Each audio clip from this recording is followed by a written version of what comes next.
అరుణాచలం.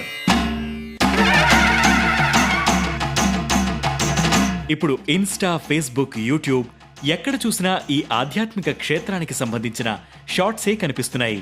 అరుణాచలం వెళ్లి గిరి ప్రదక్షిణ చేసి అరుణాచలేశ్వరుడి దర్శనం చేసుకోవాలంటే ఎన్నో జన్మల పుణ్యఫలం చేసుకుని ఉండాలని ప్రవచనకర్తలు చెబుతుండటంతో అరుణాచలానికి సందర్శకుల తాకిడి మరింత పెరిగింది.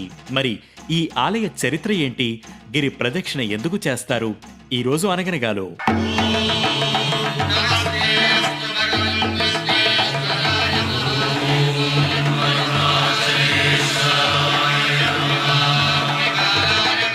పంచభూత లింగక్షేత్రాల్లో అరుణాచలం 5వ క్షేత్రం. చిదంబరంలో ఉన్న నటరాజస్వామి కోవెలను ఆకాశలింగంగా, కంచిలో ఉన్న ఏకాంబరేశ్వరాలయాన్ని పృథ్వీలింగంగా, శ్రీకాళహస్తిలో ఉన్న శ్రీకాళహస్తీశ్వరాలయాన్ని వాయులింగంగా, తిరుచిరాపల్లిలోని తిరువానైక్కావళ్లో ఉన్న జంబుకేశ్వర ఆలయాన్ని జలలింగంగా, తిరువన్నామలైలో ఉన్న అరుణాచలేశ్వర ఆలయాన్ని అగ్నిలింగంగా కొలుస్తారు. ఇవన్నీ దక్షిణ భారతదేశంలోనే ఉండడం విశేషం. అన్నిటిలోకల్లా అరుణాచల క్షేత్రం విశేష ప్రసిద్ధి పొందింది. ఈ క్షేత్రాన్ని శివుడి మూడో కన్నుగా కూడా భావిస్తారు. బ్రహ్మ, విష్ణువుల మధ్య జరిగిన ఓ వివాదాన్ని పరిష్కరించుకునేందుకు శివుడు జ్వాలా స్తంభరూపాన్ని దాల్చి దాని ఆది అంతాలను కనుక్కోవాలని చెబుతాడు. ఇద్దరూ వాటిని తెలుసుకోలేక ఓటమిని అంగీకరించడంతో శివుడు తన రూపాన్ని కుదించుకుని తిరువన్నామలై కొండ కింద శివలింగంగా అవతరించాడనేది ఇక్కడి స్థలపురాణం.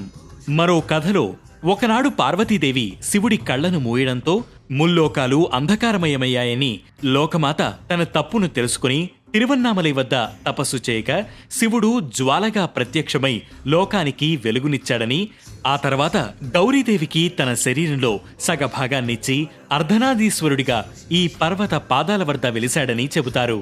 అరుణ, అచలం కలిపితే అరుణాచలం. అరుణ అంటే ఎర్రని, అచలం అంటే కొండ, ఎర్రని కొండ అని అర్థం.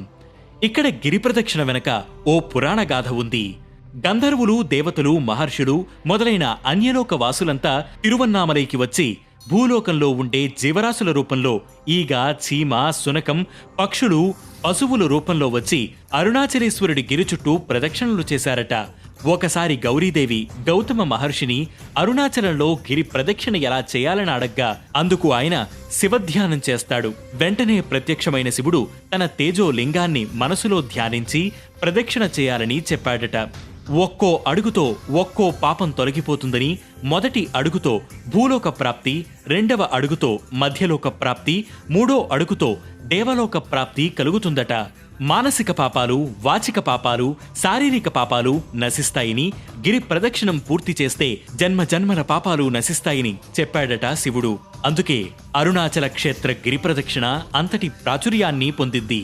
కలియుగంలో అరుణాచలంలో గిరి ప్రదక్షిణ చేస్తే వారికి 100 అశ్వమేధ యాగాలు చేసినంత ఫలితం కలుగుతుందని సాక్షాత్తు శివుడే గౌతమ మహర్షితో అన్నట్లు పురాణాలు చెబుతున్నాయి. అరుణాచలంలో చాలా మంది పౌర్ణమి రోజునే గిరి ప్రదక్షిణ చేస్తుంటారు. ఇక గిరి ప్రదక్షిణ చేసేవారు అరుణగిరి చుట్టూ కొలువుదీరిన అష్టలింగాలను దర్శించుకుంటూ ప్రదక్షిణ పూర్తి చేస్తారు. చిదంబరాన్ని దర్శించిన, కాశీలో మరణించిన, తిరువారూరులో జన్మించిన ఎలాంటి మోక్షప్రాప్తి కలుగుతుందో అరుణాచలం అనే పేరును పలికితేనే అంతటి ముక్తి కలుగుతుందనేది భక్తుల విశ్వాసం. అరుణాచలేశ్వరాయ